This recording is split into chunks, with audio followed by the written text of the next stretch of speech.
Break नंतर आपल्या सर्वांचं पुन्हा एकदा स्वागत। मनोज जरांगे बोलतायत, थेट जाऊयात।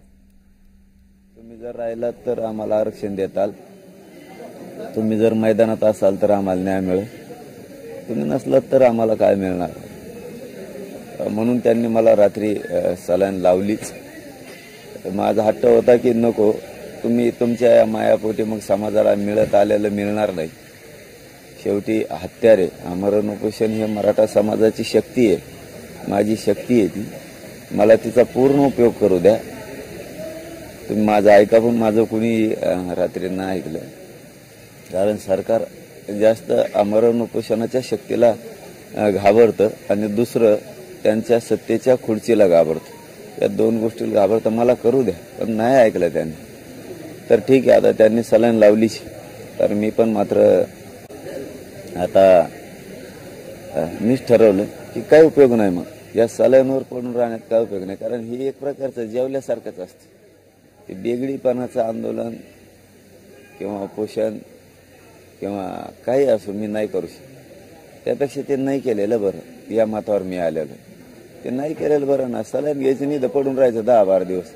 10-12 दिवसात तिकडं मतदारसंघाची तयारी करीन मी, रॅल्याची तयारी करीन मी, सरकारची खुर्ची ज्याच्या जीव आहे त्यांचा ती कशी धोक्यात येईल त्याच्यासाठी काम करेल ना मी। इथं पडून काय करू मग? माझ्या डोक्यात मग असं आलं की हे आपल्याला सलाईन लावत राहणार आहेत, आपण इथं पडत राहणार आहेत, आपण दुपारी उपोषण स्थगित करू, कारण काय उपयोग नाही असं पडून राहण्यात, काही अर्थ नाही, त्याला काही किंमत बी नाही, त्याला त्याने माझ्या समाजाला न्याय बी उपोषणातून मिळणार नाही, मग असल्याच्यातून काय मिळणार। त्यामुळं मी माझ्या मनानंच हा निर्णय घेतलाय मग की आपण हे स्थगित करू। आपल्या माता मावल्यांच्या ज्यांना मार लागला होता, ज्या इथं मंडप सांभाळतात माता मावल्या अंतरवाल्याचे, त्यांच्या हाताने उपोषण पाणी प्यायचं आणि हे उपोषण स्थगित करायचं, काहीच उपयोग नाही। ते काय बेगडीपणा मला नाही आवडत। उपोषण म्हणजे मी खरं खरं बोलतोय मीडियाच्या बांधवाशी, त्या सलाईन घेऊन काही अर्थ बी नाही आणि त्याच्यात मग काही सरकार बी दमछाक त्यांचे नाही होणार, त्यांची दमछाक नाही होणार। उपोषण सुरू नसल्यावर सलाईन लावल्यावर त्यांना माहिती आहे आता काही होत नाही शरीराला, आणि नसली सलाईन लावली त्यांना माहिती आहे कधी काय होऊ शकतं आणि महाराष्ट्र पुन्हा ढवळून निघू शकतो। त्यामुळे आपण आता मी त्या मतावर आलोय की आपण हे उपोषण स्थगित करायचे आणि पुढच्या कामाला लागायचं। आणि शंभूराजे साहेब बी मीडियातून म्हणले होते की आम्ही 2 महिन्याचा वेळ मागितला होता, तर त्यांना आपण 13 जून ते 13 जुलैपर्यंत वेळ दिलता, त्यांना 1 महिन्याचा वेळच पाहिजे होता ना, आता असा पडूनच राहणार होता वेळ। तर 13 जून ते 13 जुलैपर्यंत दिलता, 13 जुलै ते 13 ऑगस्टपर्यंत करून दाखवा म्हणा सगळं। आता तुमचे 2 महिने 13 ऑगस्टला पूर्ण होते, तुम्ही पूर्ण करून दाखवा। आमचं ठरलेलं मराठा आणि कुणबी एकाचे सगळ्यांना प्रमाणपत्र द्या, केसेस सगळ्या मागे घ्या, 3ही गॅजेट लागू करा, सगळ्या सोयरींची अंमलबजावणी करा। पण मी मात्र उपोषणावर आता ठाम याच्यासाठी नाही की मी आणलं होतं आकारात ही विषय, आता सरकार बी आणलं होतं जेरीस, परंतु शेवटी समाजाचा बी हट्ट इतका भयानक आहे माझ्या पुढं, तर मी काहीच करू शकत नाही दादा। की तुम्ही पाहिजेत, आरक्षण बी पाहिजे, तुम्ही असाल तर मराठा एकजूट राहणार आहे, राज्यातला एकजूट टिकणार आहे, तुम्ही नसाल तर मराठ्यांची एकजूट टिकणार नाही। मग असं मला हे करून त्यांनी रात्री इथं अख्खा मंडप रात्री 12-1 वाजता फुल्ल भरलेला होता आणि त्यांच्या सगळ्यांची साक्ष होती की तुम्ही पाहिजेत। मग मी लक्षात घेतलं जर आता हे सलाईन लावणारच आहेत, मी इतके आदळआपट करून उपयोग नाही झाला माझा। रात्री काही इतका विरोध केला, मी घाण बोललो, काय उपयोग नाही झाला माझा।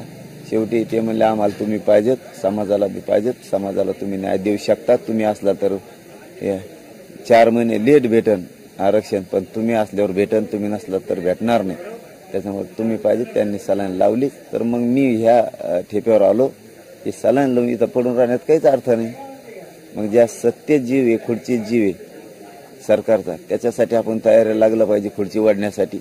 आणि दुसरं की इथं पडून राहण्यात काहीच मजा नाही, आपण तयारी तरी करून घेऊ। मग सभा आहेत, कार्यक्रम आहेत, मतदारसंघ निवडणं आहे, कोणाला आणायचंय, कोणाला पाडायचंय, कोण मराठ्यांच्या विरोधात आमदार बोलतायत, कोण खासदार बोलतायत, कोणचा मंत्री बोलतोय, त्यांचा बंदोबस्त लावणं गरजेचं आहे। म्हणून मग इथं पडून न राहता 1-2 दिवस उपचार घेऊन, 2-4 दिवस काय डॉक्टर म्हणतील ते उपचार घेऊन दुपारून मी हे 12 वाजायच्या आत आमरण उपोषण मी स्थगित करणारे समाजाचा आग्रह खातर. मी सलाईन लावून नाही करू शकत, मी करतो, पण मग मला समाजाने सांगायचं सलाईन आम्ही लावा म्हणणार नाही.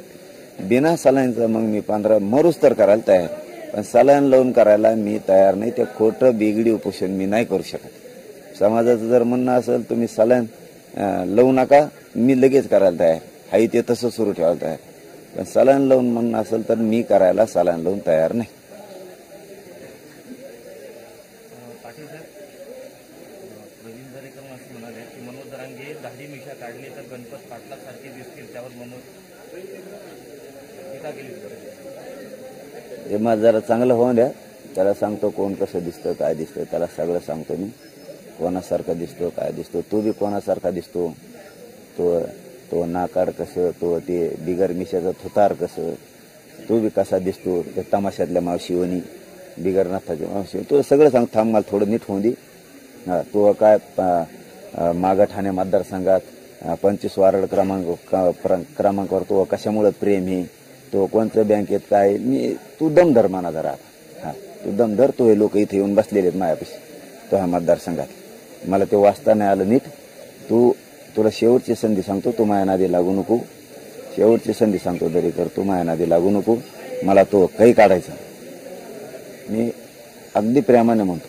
आता कालपासून तो ह्या मतदारसंघातले लोक, तू निवडून तर येतच नाही, तू मागूनच जातो का हवी, तुला मागूनच घालायला लागतं हातदाराच्या. पण तो हे लोक बसलेले, तू मला लई तरार लावू नको. मला कोणाच्या आयुष्याचं वाटोळं करायचं नाही. मी अति मूर्ख माणूस नाही, वैयक्तिक जीवनात कोणाच्या पडत नाही, वैयक्तिक राजकारणात पडत नाही, वैयक्तिक समाजकारणात पडत नाही. शहाणा होय, तू शहाणा होत असला तर. पण 13 तारखेच्या नंतर वेळ संपली, सरकारने एक अक्षराने तुमच्या संपर्क केला, सरकारने तुम्हाला कोणताही मेसेज दिलेला नाही. उपोषणाच्या काळात 13 पासून ते आजपर्यंत. नाही, त्यात मी पडत बी नाही झालो.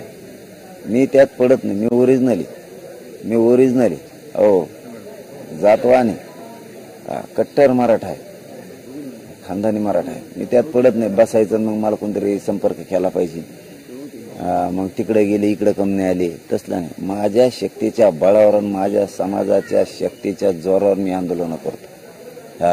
आणि न मिळणारा न्याय हिसकावून आणतो. ह्यो रूल आहे माझ्या मराठा समाजाचा, आणि क्षेत्रीय मराठ्यांचा रूलच तो असतो. कुठलं लढाईवर निघाल्यावर समोरून सांगायचं तुम्ही या, आणि मग तुम्ही हारल्यासारखं करा. आपल्याला ते जमत नाही. सरळ निघतो मी, सरळ. सगळ्या मंत्र्यांना माहिती, मंत्री का आले नाही तर त्याचं खरं कारण मला जे वाटलं ते सांगतो. एकाला यायला तोंड नाही, सगळे यायचे संपले. सगळ्यांना माझ्या मराठ्यांनी वेळ दिलेला. मग जाऊन तिथं करावं काय, आता बोलू काय. फक्त हे उपोषण मला समाजाने क्लिअर करून द्यायला पाहिजे होतं. मग सरकारला कळलं असतं काय कचका असतोय ती. राज्य कशाला म्हणतात, राज्यातला मराठा कशाला म्हणतात, आणि आपण सत्तेत असून काय उपयोग. हे पश्चाताप इतका आला असताना फक्त यांनी मला सलाईन जबरदस्ती लावायला नको, आणि निधून पुढे मला करून द्यावं, मी करायला तयार आहे. पण बिना सलाईन लावून मी इथं पडून राहून नाही शकत. कारण मला माहिती आहे सलाईन लावल्यावर काहीच होत नाही, माझं काहीच होत नाही, काहीच अर्थ नाही त्या सलाईन लावून उपोषण करणे. म्हणजे उगाच वेळ काढूपणा आहे मग तो, आणि वेळ वायाला घाल नाही. तेवढ्या वेळेत तर माझा इकडं जवळपास 25% महाराष्ट्राला येडा आणि विधानसभेच्या तयारी. आता दरेकर फरेकर सगळे ओठणीला आणतो मी. आता त्याच्या सरशी नागपूर बी आणतो ओठणीला. मग आता त्याला नाहीच गप बसायचं ना, त्याच्या सरशी सगळे ओठणीला आणतो मी. थांब म्हणा, तो ह्या बोलण्यामुळं तू मागून तुला मागूनच घालायला लागतं का वाबी, पुढून तर येतच नाही तू. तुला मागूनच घालायला लागतं का वाबी. पण बाकीचे जे ओरिजिनल निवडून येतात ना, तो ह्यामुळे त्यांना इतका फटका बसणार आहे म्हणा. बाळा तू फक्त बघ माझ्या आत, तू फक्त माझ्या बघ. तू नाही दम खायचा सगळं भाजपाचं. तू म्हणजे हे 2-3 जण कीड लागलेली, फडणवीस साहेब, हे 2-3 जण भाजपला लागलेली किडी, हे जे 5-7 जण आहेत ना, ही किडी आहे भाजपला लागले. पण तुम्हाला सलाईन रात्री समाजाच्या दबावामुळे लागली का सरकारने जबरदस्ती दिली? सरकारला असं वाजवितो मी, सरकार फारकार. माझा समाज ऐकत नाही. माझा समाज रडायला लागला मोठं मोठं. तुमचं होते का नव्हते मला नव्हतं मध्ये बांधव, कारण मला रात्री जास्तीचं नव्हतं समजत. मला जे वाटतं ते मी खरं खरं बोलतो. मला जास्तीचं समजत नव्हतं. मी फक्त आरडत होतो की मला लावू नका. पण मला इतकं पॅक केलेलं होतं की मी कसलीच हालचाल करू शकत नव्हतो. सरकार फरकारचे टप्पर बी नाही आपल्याला बळ सलाईन लावायचं. शेवटी समाजाला वाटतं तुम्ही पाहिजेत, तुम्ही असाल तर ते 4 महिने लेट मिळेल तर तुम्ही देता आरक्षण, आणि तुम्ही असल्यावर समाजाला दिशा मिळेल, तुम्ही असल्यावर सरकार बी धोरणाला लागल, आणि तुम्ही असल्यावर समाज बी एकजूट राहील. नाही तर सगळे सायरा बाहेर होती. त्यामुळे तुम्ही पाहिजे लावली, मग सलाईन लावून पडून राहून उपयोग नाही, हे मला समजतं. काही अर्थ नाही. आज उपोषण स्थगित करताय म्हणजे नाही, काय करणार मी, असं काय करू मग? इथं काहीच काम व्हाय ना. इथं दर निवडणुकीचं व्हाय ना, मतदारसंघाचं व्हाय ना, रॅलीचं व्हाय ना, लोक माझ्याकडे येतात त्यांना बोलणं व्हाय ना. माझं सलाईन लावून काय पडून उपयोग आहे? काय उपयोग नाही त्यात. महिनाभर पडून राहिले तर काय अर्थ? म्हणजे वेळ काढूपणा आहे मग ते. हा, मी म्हणजे माया मनाला असं समजतो मी, ती वेळ काढूपणा आहे. म्हणजे आता निवडणूक जवळ आली आणि मी सलाईन लावून झोपून राहू, किती मूर्ख आहे मग मी. हा, बिना सलाईनचं करतो, मग हो दे टक्कर समाज सरकारची माहीत, मग टक्कर खेळायला तयार आहे मी. मला बेगडेपणाचा उपोषण असो, आंदोलन असो नाही आवडत. बेगडाटपणा मी नाही करू शकत. असे म्हणाले की मनोज जरांगे पाटील भरकटलेले आहेत, कसा मनोज जरांगे तुम्ही उपोषण लवकरच संपवावं आणि तुमच्या मागण्याचा आता राजकीय प्रेरित आहे. महाविकास आघाडी सत्तेत आली तरी तुमची मागणी पूर्ण होईल. हे नाही गप्प बसायचे राव. देवेंद्र फडणवीसची पुरी वाता हात गेल्याशिवाय, भाजपची काडी लावल्याशिवाय ते गप्प बसायचे नाही. या लाडाला आणि त्या दरेकरला यांना माहित नाही महाराष्ट्रात मराठीशिवाय काही खरं नाही. आणि हे जितकं जितकं बोलते तितका तितका मराठा समाज मायाकून व्हायला लागला. हे जाणून बुजून हे लाड्या, हे बिगर मिशावाला, हे कसलं गाण दिसतंय ते, त्याला फक्त एक टिकला लावायला पाहिजे मध्ये गोल, असा छान दिसन ना सुंदर ते. सकूग सकूगच दिसन मग ती. हा, ते दरेकर. हो, तुम्हाला